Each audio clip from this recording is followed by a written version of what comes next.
Welcome to the Salmon Runs YouTube. Enjoy the video. Hello everyone. In this video, I will explain how to connect your Virgin Media Hub 5. First, let's ensure you have everything needed. Open your Hub 5 box and locate the power cable, the white coaxial cable, and an Ethernet cable.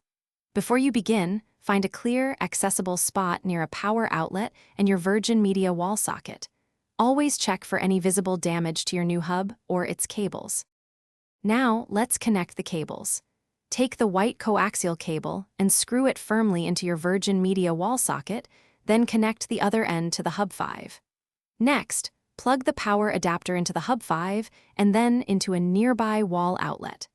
For the initial setup, you might want to connect an Ethernet cable from the Hub 5 directly to your computer. With the cables connected, it's time to power on your Hub 5.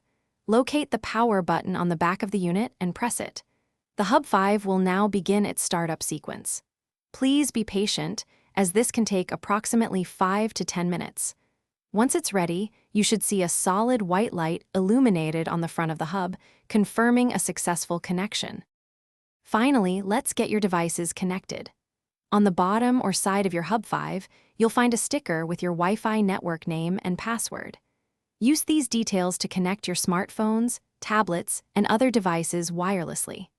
For the best Wi-Fi coverage throughout your home, try to place your Hub 5 in a central, open location, away from obstructions. Thanks for watching.